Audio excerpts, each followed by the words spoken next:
Thinking Aloud. Conversations on the leading edge of knowledge and discovery with psychologist Jeffrey Mishlove.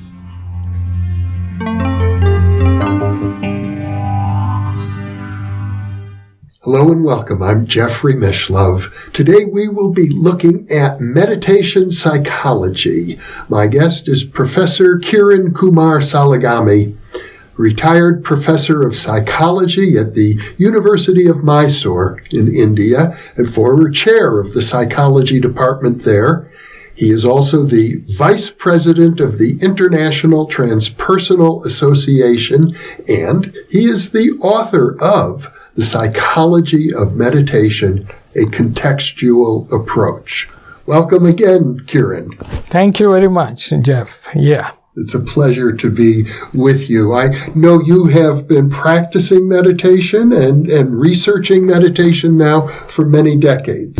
And I understand that some of the early research in which you engaged was to look at, are there negative effects in meditation? Yeah, actually, as I was mentioning in our private conversation, I started doing meditation in 1976 when I was a master's student. I did transcendental meditation.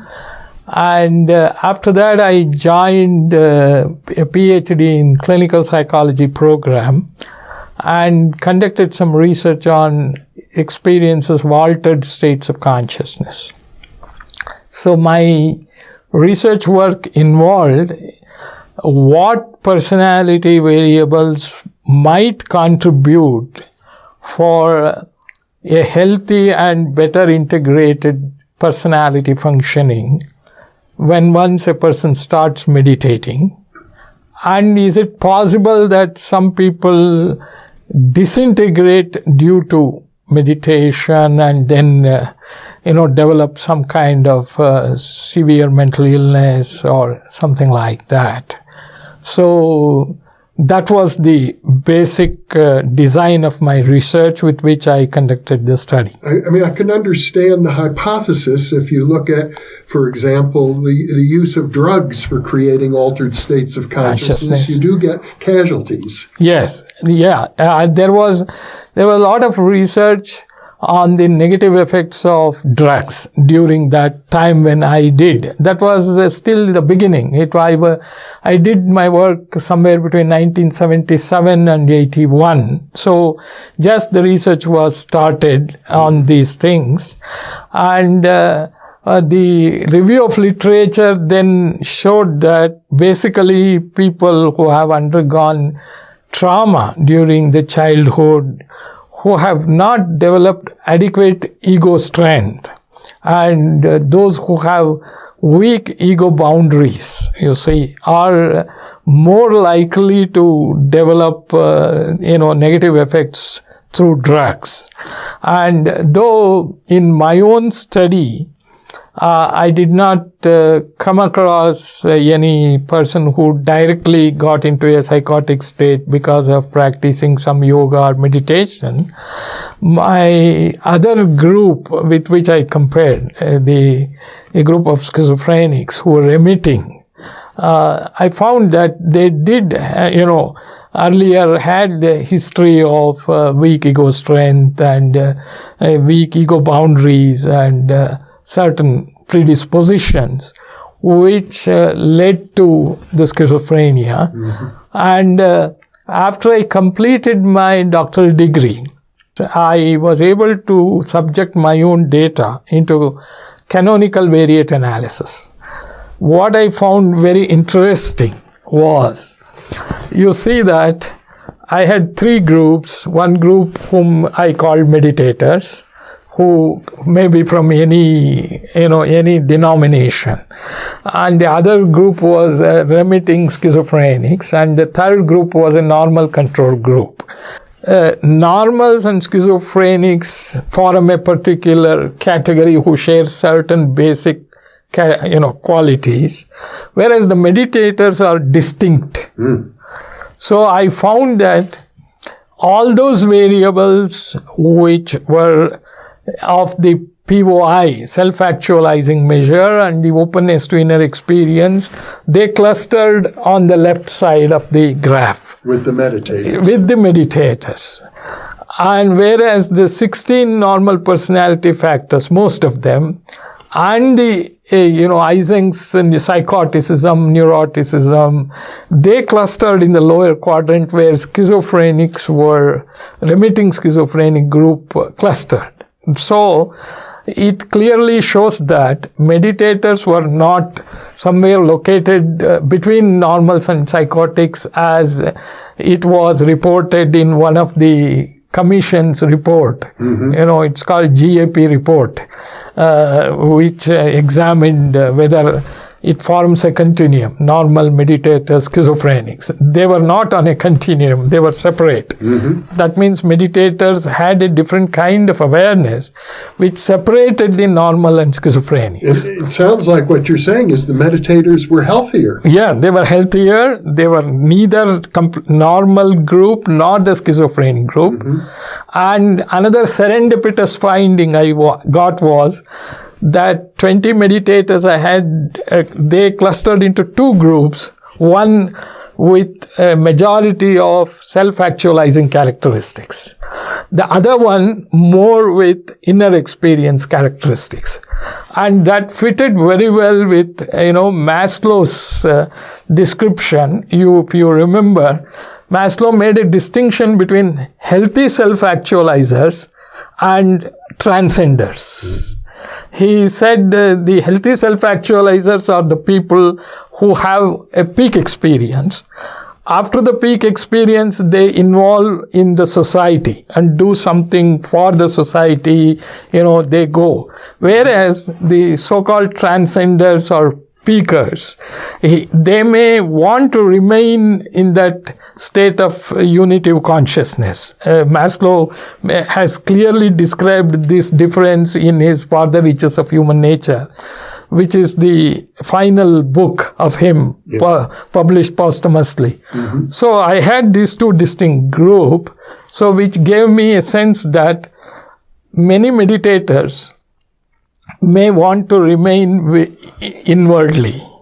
Some meditators, once they have that experience of self-awareness, will jump into society and do more of social good. Some may want to remain within themselves. So this is what I found in my doctoral research. I think if you were to look at the lives of the great saints, you would find they also break down into these exactly groups. Yes. Mm-hmm. Exactly. Some become ascetics and others are active in the world. Exactly. Building hospitals. Or educational institutions. Yeah. So that gave me a complete clarity to myself as to how it is possible that some will withdraw, some will, participate. Well, I would think, though, to begin with, when we talk about the psychology of meditation, that one of the issues is that there are so many different kinds of meditation. Yes. And so many very different practices that are labeled as meditation. Yeah. You see that I must tell you that the earliest books written by Ornstein on the psychology of consciousness and another on the psychology of meditation by Narano and Ornstein. Mm-hmm. I think it provides a fairly clear grouping of the variety of meditation techniques. Another one I remember is Variety of Meditative Experiences by Daniel Goleman. Yeah, those were published back in 70s. In Indian tradition, we speak of dhyana, we speak of upasana, and we speak of vidya. Probably the word vidya is associated in the tantric tradition, for example, quite as much as in the Upanishad, the tradition also. So we have these different types, and Dean Shapiro has spoken about, the zooming the lens and the wide angle lens to speak of the, focal meditation, and that. All that is basically attentional deployment. So that is one of the things which, whether it is Indian, Sufi, or whatever brand of meditation, that is one thing. Attentional deployment. I like that term. That is the word used by Dean Shapiro. And I was going to suggest that all meditation has in common that you sit still, but there's actually walking meditation. Yeah, but actually what you are trying to do in that meditation is important. What are you trying to do? If you take the Yoga Sutra, it is completely stilling the mind. Okay, you are not doing anything else other than stilling the mind, so that witness consciousness manifests itself. Okay, but the other kinds of meditation can expand the field of awareness. Sometimes, when you, as the distinction between wide angle lens and the zoom lens, that is given there. That is one of the distinctions made by Western psychologists in understanding. But most importantly, when I think of psychology of meditation, I like Arthur Dykman's bimodal consciousness concept.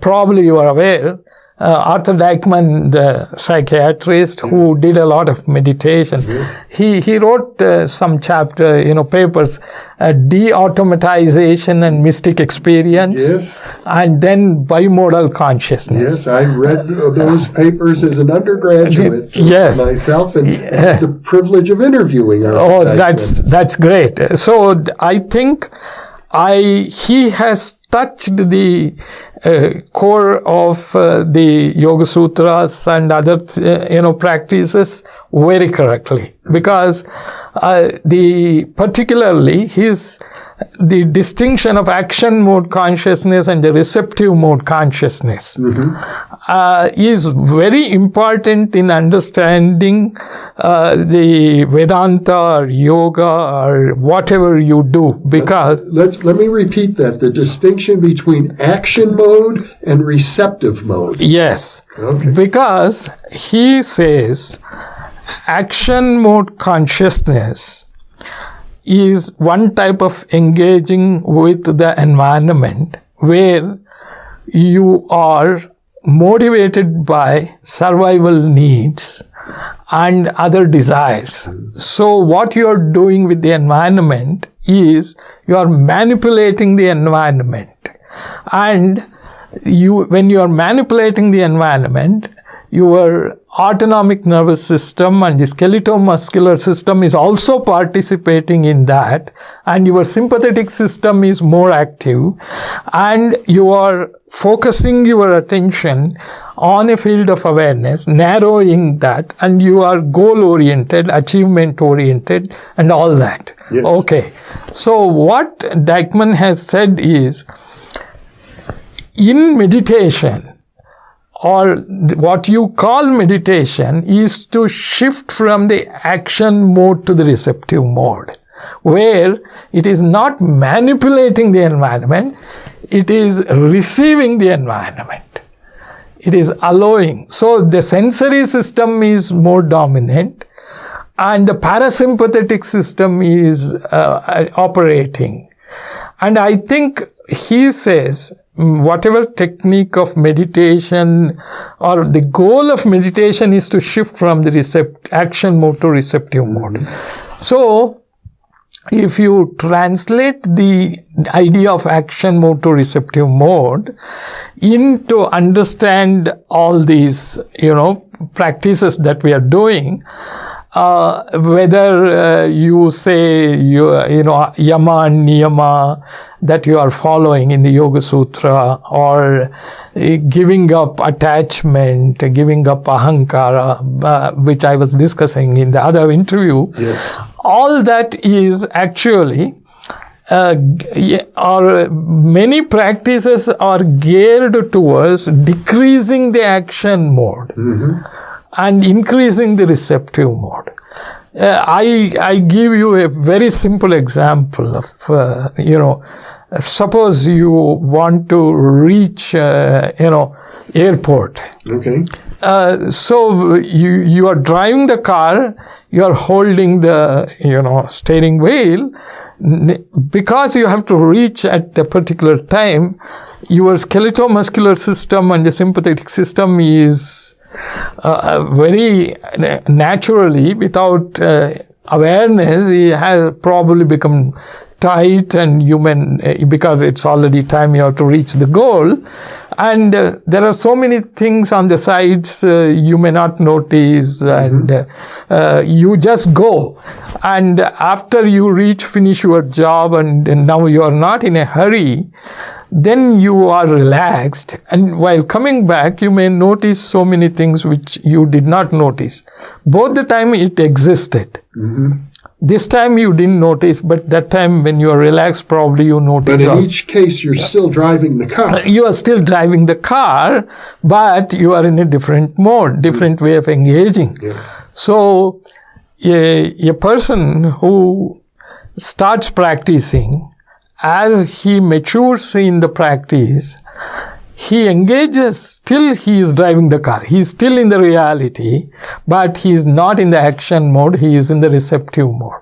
Which means he is not trying to achieve anything, not to reach a goal in a desire-fulfilling way.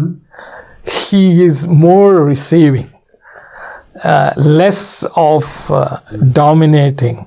I think that is one of the important insight I got from the Western psychological point of view about the meditation. Well, doesn't the Yoga Sutras speak of achieving a state of samadhi? Yes. And then practicing something called samyama. Yes. Which, to me, that seems like something in the active mode where you're attempting to merge with the object that you're contemplating, and you may, at that point, perform one of the siddhis.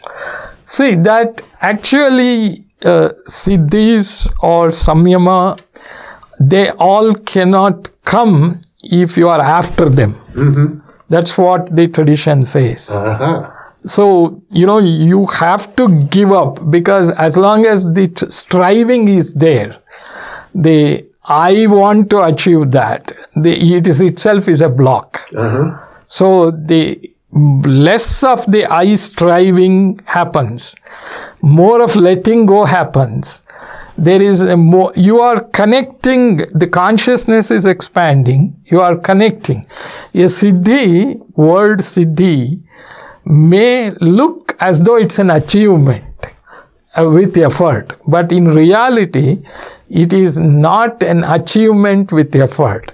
It is opening up your awareness to a dimension where you become an instrument to receive certain things, or you receive certain capacities which is not effortful. So I think many people look at it from the action mode of trying to achieve. I think in my understanding, it is more a matter of receptive mode than an action mode. I think I understand what you're saying, but isn't it also the case that perhaps even before one begins the meditative practice, you at least set an intention that in this practice I am going to practice samyama? Actually, that is a higher stage in the path of Yoga Sutra.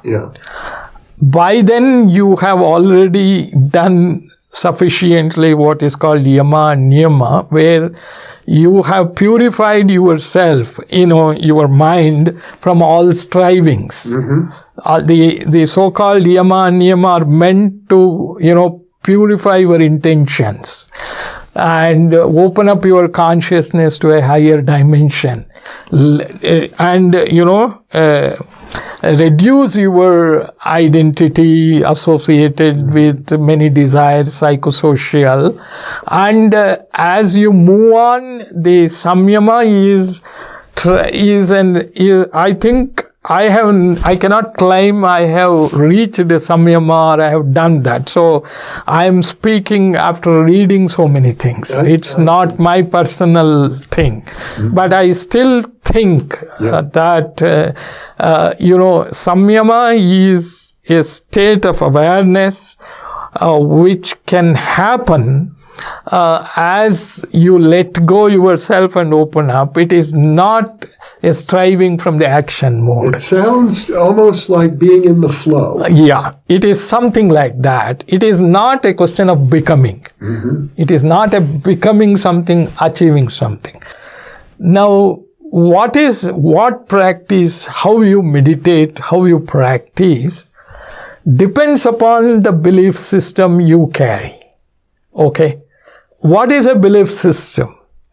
Whether your belief system is emerging from the Yoga Sutra, which has its own understanding of the mind and the philosophy of Sankhya, where it speaks of guna and the prakriti and purusha, or whether you are a Vedantin where you speak of Brahman, or you are a Sufi coming from a Sufi background, or do you come from a esoteric Christian tradition or a Jewish tradition? See, that creates some kind of a context for you. Or are you practicing transcendental meditation? What for you are practicing? Do you want to relieve stress? Is that your goal? Do you want to achieve siddhi? That's your goal. Do you want to realize Atman and Brahman identity? Is that your goal? Or do you want to, remove your health problems? Is that your goal? Are you practicing alone? Do you have a community of people who support your practice? Do you have a map of the stages you want to achieve? See, and when you start practicing, do you really follow the instruction given by the instructor, or do you add something to it based on your own perception or what you have learned somewhere else? All these are finally determining what kind of experience you have. Yes. That is why you see meditation research, when it happened in the United States, particularly, Benson and Wallace, who investigated transcendental meditation, they called it relaxation response, right? So relaxation response is again a context. You are looking for a relaxation. You are not looking for self-realization. So many people, relaxation is an enormous achievement. Yeah, that is right. So now you see, when you speak of psychology of meditation, I understand the psychology of meditation in this sense. Yes. In the sense of what you are trying to do. You can look at yoga or any kind of meditation from a humanistic perspective, behavioristic angle, psychoanalytical or neuropsychological. But yoga psychology is a different story altogether. Yoga has its own understanding, the word in the Indian tradition. So it has a way of understanding mental functions. Yoga comes from the same root as our English word yoke. Yeah, it means union. Yeah, union. Union with what? If you believe in God, Shiva, Vishnu, then you want to unite with Shiva and Vishnu. But if you believe in Brahman, Parabrahman, do you want to unite with Parabrahman? So again, there is a context for your experience. So, but actually transcendence, as I have read in the Indian tradition, is something to go beyond all these contexts created by the mind. So I'm sure you must have come across and read that book, kill the Buddha if you come across on the way. If you see the Buddha on the road, kill him. Kill him. Because seeing Buddha is also a level of context. So that is the idea of going beyond the real transcendence. Otherwise, the meditative experiences are happening within the broader context of your own mind. So what you're saying is that we have the psychology of yoga. In other words, we can look at yoga from any perspective. Exactly. But yoga psychology itself is to move beyond all fluctuations of the mind, all concepts. Yes. That is the whole point. And that is missing in the contemporary efforts to study yoga. The potential exists for people to become explorers of realms that exist, realms that we interface with, but of which we're barely aware. Yeah, exactly. That is how the whole of Indian tradition has come.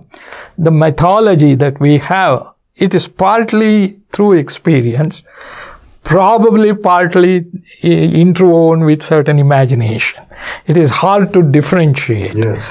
But if you go to India and, spend time reading the first-person accounts of people who have, autobiographies, or the people who went to some great masters, how they met them and all that, you will see how those great masters have operated in the universe. It's unbelievable.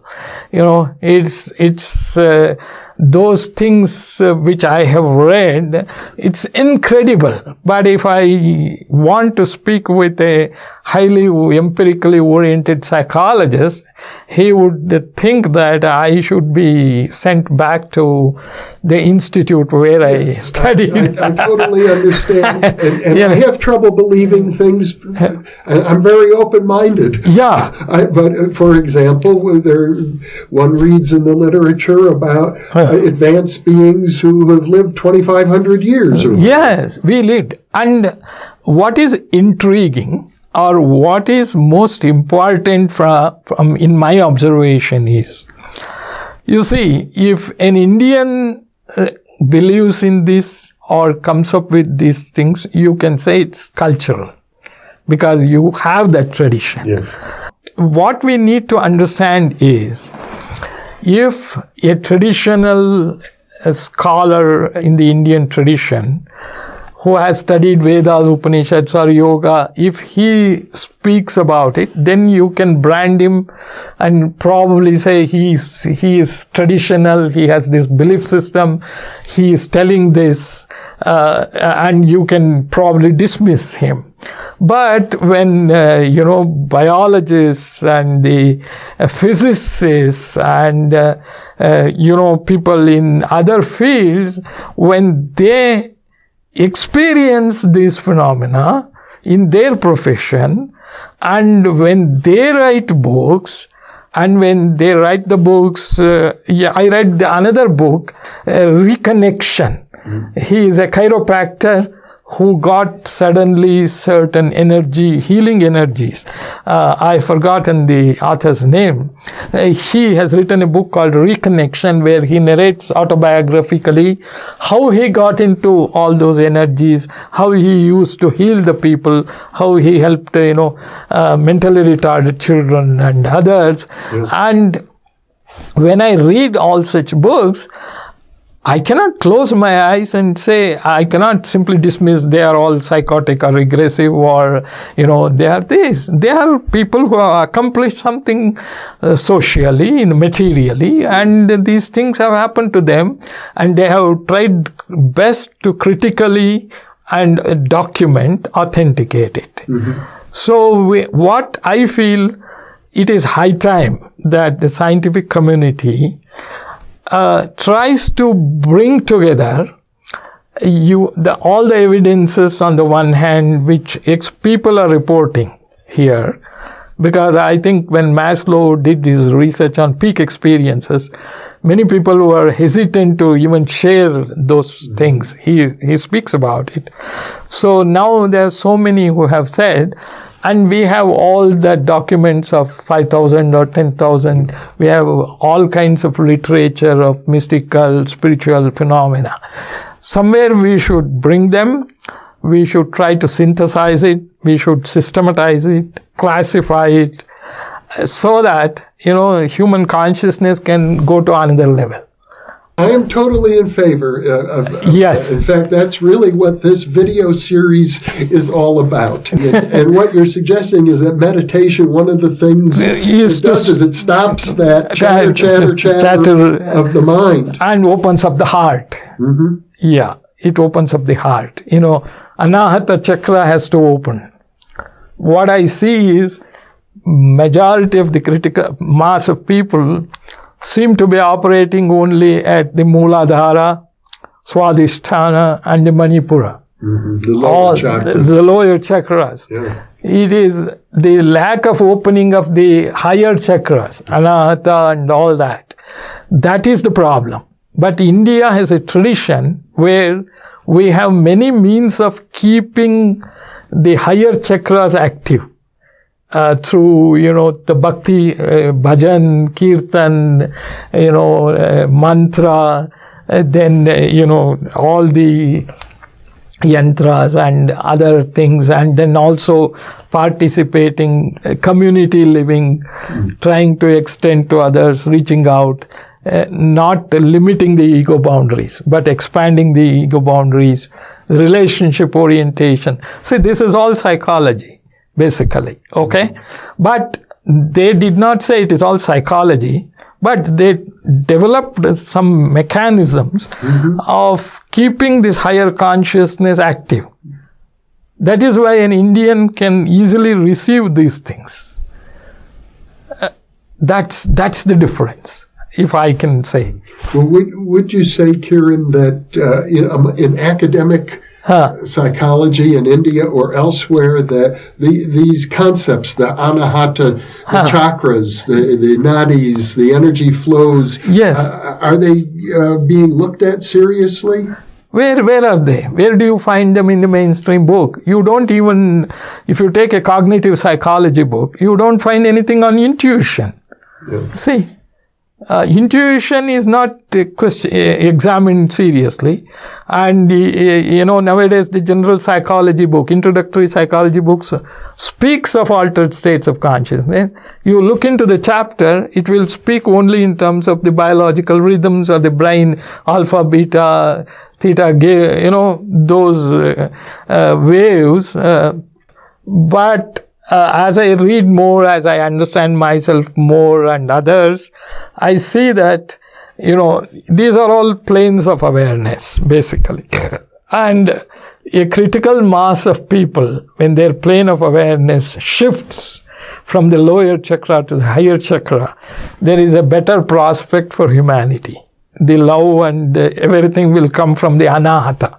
But most people are stuck with Manipura, which is supposed to be center for power and control, dominance, you see. Mm-hmm. So you look at the things happening around, and it is all the Manipura level operations. I've been talking about these things throughout my professional career. You'll find it in my first book, written in 1970, The Roots of Consciousness. But I think what I hear you saying is that this is the future of psychology. Yeah, it should be the future of psychology. And of course, now energy psychology and energy medicine, which is coming up. Yes. And, positive psychology, it is moving though in that direction, but it has not gone beyond towards the higher chakras. Mm-hmm. Though there is, of course, some hints of that coming here and there from some people.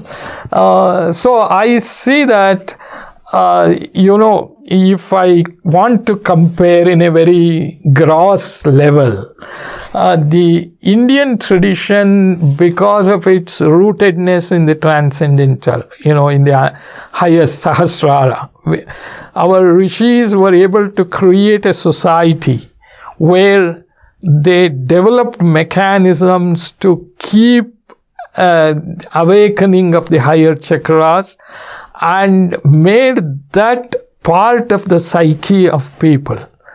So, Indian mind can easily appreciate the religious and the spiritual, and whether they have studied anything of this, whether they are illiterates or literates, they are able to pick up these things easily. Whereas in the Europe and the Western world, somewhere when the naturalism came up in the ancient Greek, in the 700 to 500 BCE, when Thales started naturalism and natural philosophy, and the Greek tradition of spirituality, belief in, oracles, and those things were, rejected.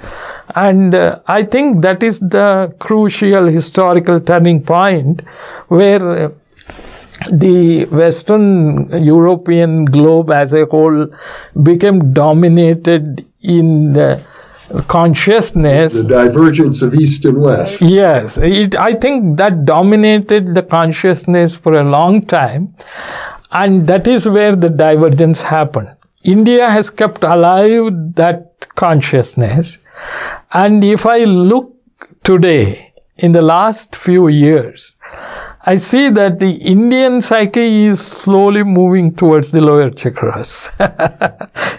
It is going to the sensate level. Yes. I'll give an example.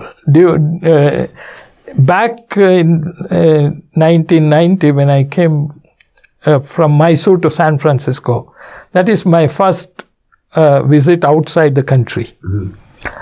I used to see a deli in every corner where they sell, basic things like bakery stuff, milk, some alcohol and other basic needs, along with some newspaper and such things.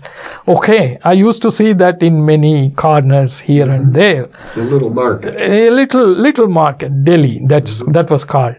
So I remembered in India, we have some small places of worship. It may be a small altar, a small temple, or a big tree where, a tree itself is worshipped. You have that type of places of worship. So that was a contrast to me between Mysore and San Francisco. But today, as I reflect upon, I see that in the Bay Area, there are more temples, more ashrams. In the 30 years, and more yoga classes. Corner now. More yoga classes. But back in India, you have more liquor shops around, less number of worship places, more, supermarkets. If there is a main street, every corner house, they are building shops and renting it out. And the consumerism is increasing every day there. Mm-hmm. So it is a contrast I see between the Mysore and San Francisco, for example, where the sensate attitude, earlier in India, people would always eat at home. Eating on the street too frequently was not there. So for better or worse, it sounds like you're suggesting that East and West are merging. Yes, they are merging. It's not always positive, but the potential might be there for a brilliant new synthesis. It is possible. That synthesis will take a long time because, simultaneously people have different planes of consciousness. If I have to use chakras as a model, There are people who are dominated by Mooladhara. There are people dominated by Swadhisthana, Manipura, like that. Mm-hmm. So the density distribution of people with a particular plane of consciousness will vary. Okay, so you find spiritual people in India. You find spiritual people in United States. You find people who are after materialism in India. You find them here. But the number of people, the critical mass could vary. Okay. Now it is slowly changing. I recently read a paper on well-being and happiness research where one of the authors speaks of global supermarket. Mm-hmm. Global cultural supermarket. Yeah. So that means the whole world, we have this. The business culture, the consumerism is. That, not only that, mm-hmm. what that author says is, people in different, today the culture doesn't mean in a geographical, localized sense. Mm-hmm. The culture has a broader meaning where what type of thinking possibilities exist in the world, because the electronic media, tour and travel, it has exposed people all around the world.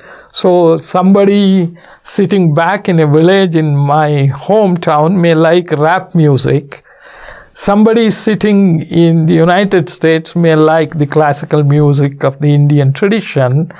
Somebody may like yoga, somebody may like some other skating or skiing, or somebody may like this.